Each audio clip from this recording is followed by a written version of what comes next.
Good morning, boys and girls, and welcome back to another video. If you're new, my name is Lee, aka Rollin Thunder, and in today's video we're going to be talking about my first year as a rider, the information that I can give to new riders, and any advice that can follow. So without further ado, sit back, grab a cup of tea, and let us get into the video.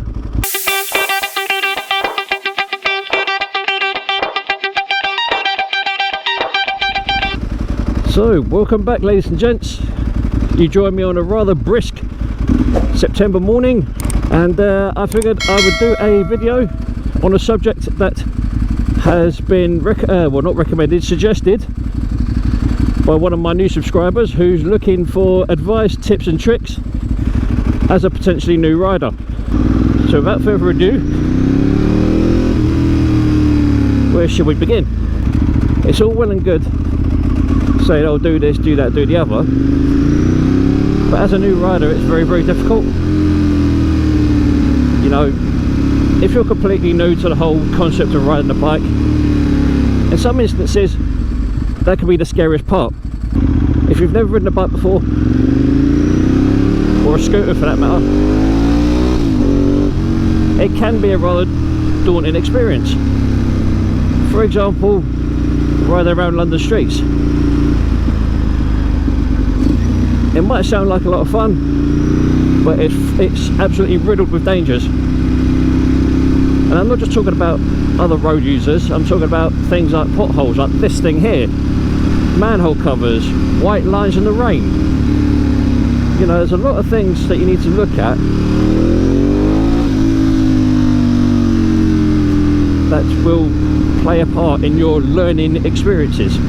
For example, when I first started riding 15 odd years ago, I would never have considered doing what I'm doing now. But again, it's called experience.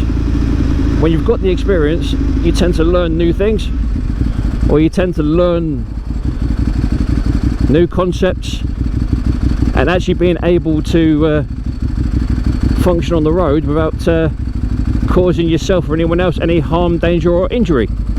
And what this video is well, what I'm hoping to achieve from this video is quite literally to give any new riders or any aspiring riders a little bit of information, a little bit more encouragement on what it's like to be a rider in the first year of riding a bike. Now, I'm not going to turn around and say it's easy, because it's not, especially if you did your lessons or your test in the winter like I did. Now, believe it or not, riding in certain weathers actually does make you a bit of a better rider, in my opinion. Like I said, I've been riding for 15 years, well 16 almost now, and I've ridden in practically every kind of weather. I've ridden in snow, I've ridden in rain, I've ridden in brilliant sunshine, I've ridden when it's minus whatever degrees. You know, I've done it all. I've been there, done that, got the t-shirt. And yes, I have got the scars to prove it. I have had one or two minor accidents in crappy weather, notably one accident that I had when I was riding my Piaggio Typhoon 50cc moped many years ago, and I hit some black ice. I didn't see it on the road. As I went around the corner, my front wheel went over it, and the front wheel just folded up on me. It was no one's fault. It was just something that I didn't see. So that's one experience. Another experience that I had, which I think you guys might benefit from, is when it comes to junctions, especially the ones in London that have the yellow crosses around them. They're called box junctions, if I remember rightly. My terminology is so rusty, I'm not even sure myself, but I think they're called box junctions. And you could be riding along, minding your own business, and all of a sudden a vehicle, in this instance it was a taxi, but to say any vehicle, could quite easily jump across your path, and that will cause you to potentially panic, inadvertently brake too hard, and that could potentially cause you to unbalance the bike and end up having a bit of a whoopsie. And like I said, this is all just personal experiences. I'm hoping that you guys won't ever have these experiences, so I'm hoping you're going to learn something from them. Another thing to bear in mind when you are learning and when you are on the road for the first year, I've already said it before in previous videos and I'll say it again now, take your time and enjoy it. At the end of the day, if you're one of these people that needs to do everything now, you are going to end up causing yourself some sort of issue, whether it be poor preparation before a ride, bad analysis of situations during the ride, or potentially an accident during the ride. And naturally I don't want that to happen to any of you. So this is kind of why I'm doing this video now in the morning, because it's fresh in my mind. The actual suggestion for this video came about by one of my new subscribers called Aidan. So Aidan, this video is for you, and for any other rider that's looking to, well, any other potential rider that wants a bit of information, a little bit of history on what it was like for me in the first year or so of me riding, the pitfalls and the trepidation and the perils and whatever else that I went through as a new rider in London, so that you guys can take those experiences from me and learn from them, basically. And here's a perfect one. Stopping distances. When I was doing my test 15 years ago, I was told by the instructor at the time that you need to be at least a bike's length apart from the car in front. And that's pretty much what I'm doing here. Now, the school of thought behind that is very simple. Basically, the whole reason for keeping a sort of bike length distance between one vehicle to another is so that, say for example, the car in front of you stalls or accidentally starts rolling back or whatever, you've actually got the space to maneuver either away from it, around it, or potentially back away from it. Now, just like in my previous video, I will apologise for it sounding like I'm shouting, because I am, like I said before in a previous video, using a different mic setup and obviously my new RX-7. So I'm still learning, I'm still trying to figure out a way to get the microphone set up and everything else to try and make it sound like I'm not shouting. So if it sounds good, please let me know in the comments down below. If it sounds bad, again, let me know in the comments down below, so I can hopefully try and do something about it. Because like I said in my previous video, when I did my RX-7 reveal, it's not the quietest helmet in the world, but it's not meant to be. It's designed to be a performance race helmet. So in terms of the noise dampening,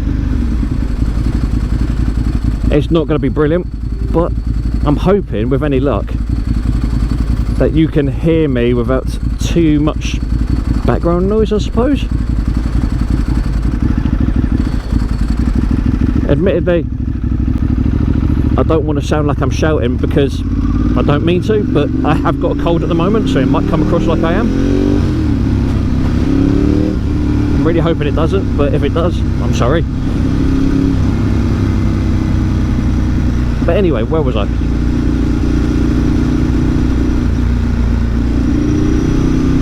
Oh yes. I mean, things like what I'm doing now. I'm riding along this road which is absolutely riddled with fucking speed bumps. Now normally, well, I say normally, when I first passed my test, I would approach these speed bumps at a very, very low speed and potentially coast over them, rather than let the bike pull itself or push itself over them, should I say. But this is one of the things that you gain with experience. You know, my bike has got approximately 160 bhp behind it, so I don't need to, you know, rag the tits off it, or, you know, go absolutely, you know, red line to red line every gear. I don't need to do that, I really don't. So with that in mind, obviously in the UK, I'm not sure what it's like in places like America and stuff like that, but in the UK, when you're learning, if memory serves me correct, you have to have L plates for approximately 2 years. You can't carry passengers, you can't go on motorways and stuff like that. Like I said, in America and other places, the rules may be different, so this is just a guideline more than anything. And within those 2 years, depending on your age, there's a couple of different licenses that you can go for.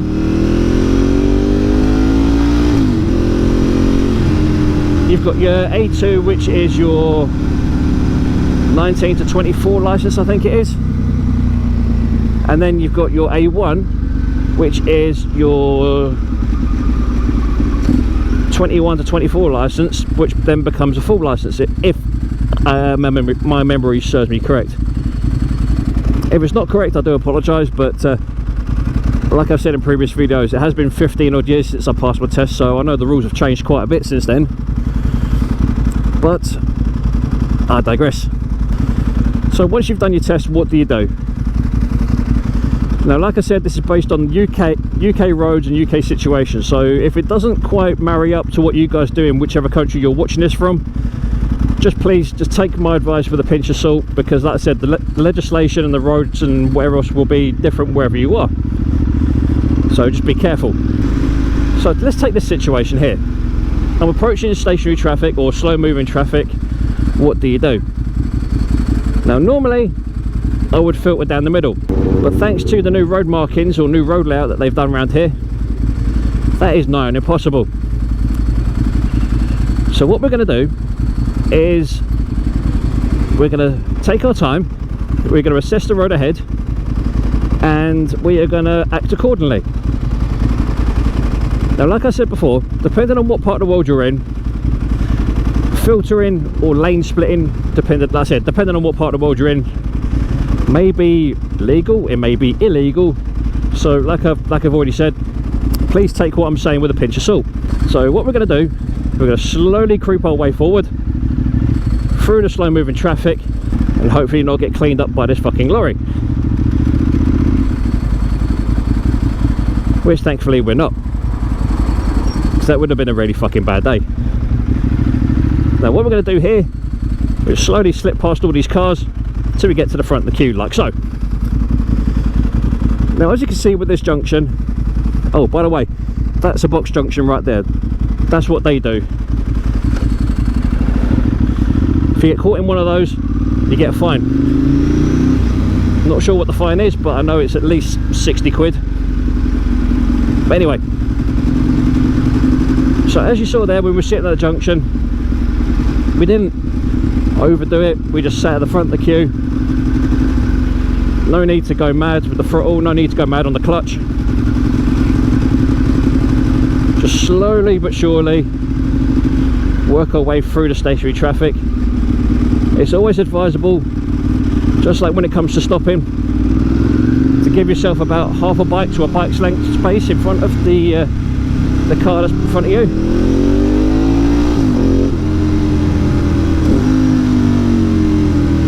Because the last thing you need is to attempt an overtake like I just did then, and find that the car in front of you isn't actually turning left or right, just like this pillock's just doing.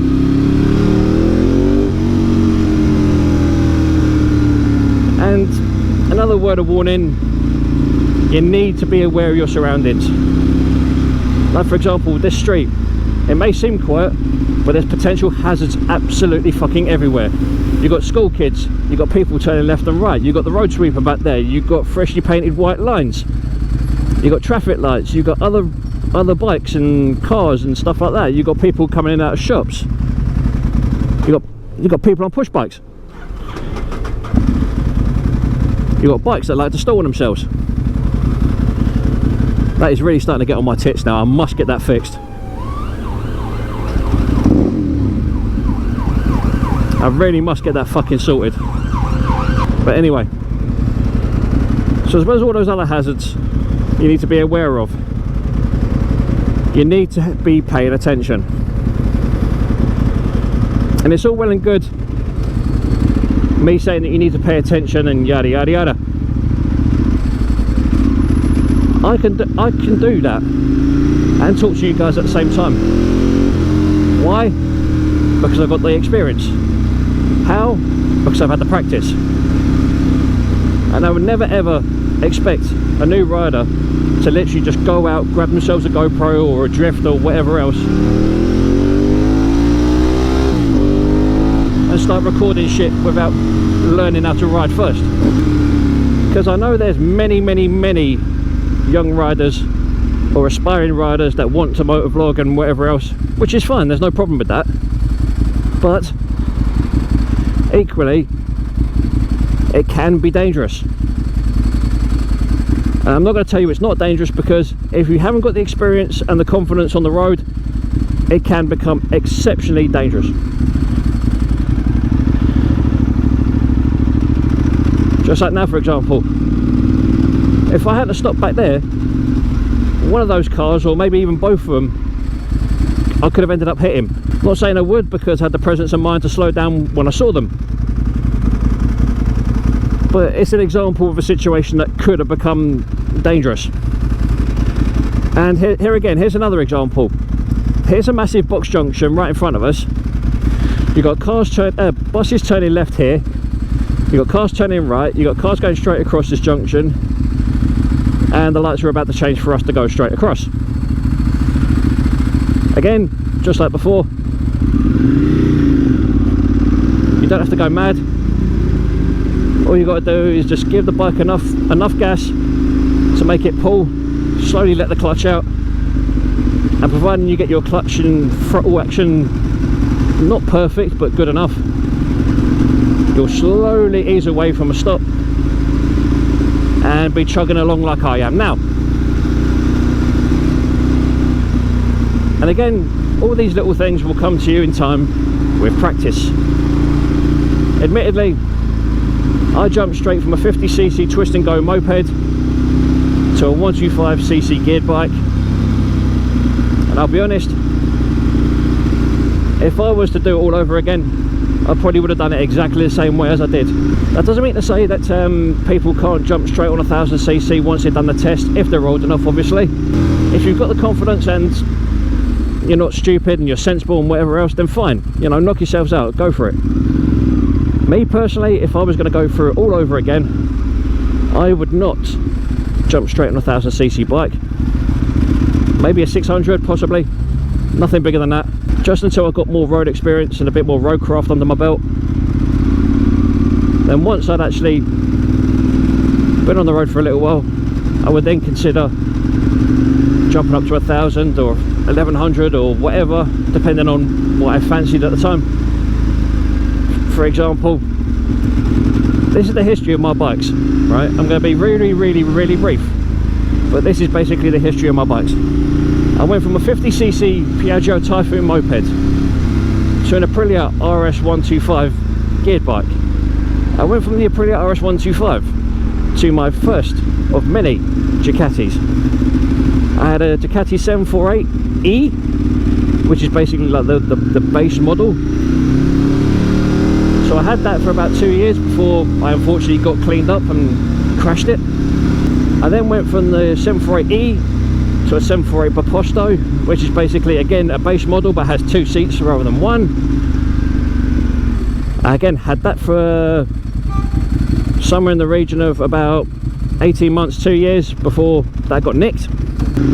So after my second 748, I bought my first new generation Ducati, which was a 848 Evo.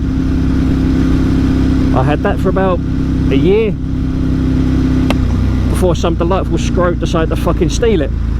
So there was that. So after that, I ended up getting my 848 Evo Corsa SE, and that was a brilliant bike as well. It had traction control, it had a quick shifter. It was the first time I've ever owned a bike with a quick shifter, and it was fucking amazing. It really was. But unfortunately, again, that was stolen by some delightful little scrote. So I ended up going from that, not having a bike for about 6 months. No, sorry, I lied, it was about 4 months. And effectively enough, the insurance payout for the Evo Corsa SE got me the 1098. And the rest, as they say, is history. Now, would I go back and change anything over those bikes? Yes, definitely. One being the fact that I really wish I'd been more careful with the security on both bikes. Well, especially the ones that got stolen anyway. I wish I'd put a tracker on both of them at the time, so at least then I may have had a chance of getting it back. But obviously, you know, hindsight and whatever else, you can't win them all. That's another sort of side note when it comes to experience. When riding around these sort of areas, it's always best to have your visor down where possible, because there are going to be occasions where something's going to flick up and hit you in the face. So that's another useful tidbit of information for you lovely people. So with the first year of me riding, I think I only had one accident. No, sorry, I had two. I had the black ice incident, and then I had the junction incident. Like I tell all my followers, really, all the people that follow my videos, and I've said it before and I'll say it again, when it comes to riding, if you rush it, you won't enjoy it. If you take your time and have fun, you'll enjoy it a lot more.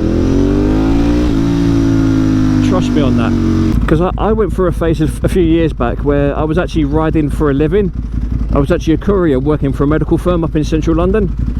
And while I was riding for that first year, I was doing that for a job. And it got to a point where I actually fucking hated riding. I'd ride to my place of work, leave the bike where it was, and I'd walk everywhere.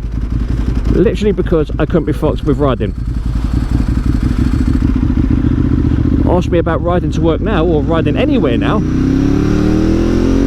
you know what I say? I fucking love it. I don't care if I'm riding for 10 minutes, 20 minutes, or a couple of hours at a time. I fucking love riding. I love this bike. I love the feeling it gives me. I love the presence it has on the road. I love the fact that people actually stop and look at the bike. But, you know, I digress. That's 10, 12, 15 years down the line for some riders. You might do it in a year, you might do it in 3 years, 4 years, or you might not do it at all. So, you know, I'm not trying to big myself up or anything like that, but I was quite fortunate for the first year of me riding, because I had pretty much everything paid for my work, or by my work, should I say. So the insurance, the tax, and whatever else, it was all paid for by the company I was working for at the time. And yeah, it was great, but it just got boring. Do you know what I mean? But now I loves it. I truly do. I absolutely love riding this bike. I don't care if I'm riding at 20 mile an hour or 100 mile an hour. The whole experience, I just love it. I love it, I love it, I love it. And you guys could have the same feeling if you practice, if you take your time and learn to enjoy it. I mean, naturally, there are going to be situations where you have to be sensible and you have to be slow and you have to take your time. But when those situations arise, just take it in your stride and just get on with it. Do you know what I mean? You can't help things like roadworks, you can't help things like potholes, you can't help things like traffic, you can't help things like divvy drivers, you don't know where the fuck they're going. Like this silly cow didn't indicate. But the principle's still the same, do you know what I mean? All you got to do is take your time and enjoy it. And if you do that, ladies and gentlemen, friends, Romans, countrymen, lend me your ears, etc. If you do that, you'll enjoy life. You'll enjoy your bike. You'll be absolutely fine.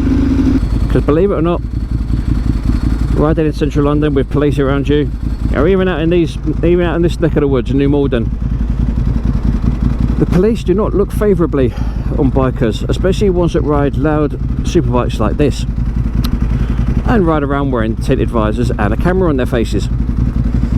But that's a story for another day. So for now, boys and girls, this is where I'm going to leave you because I have a busy day ahead.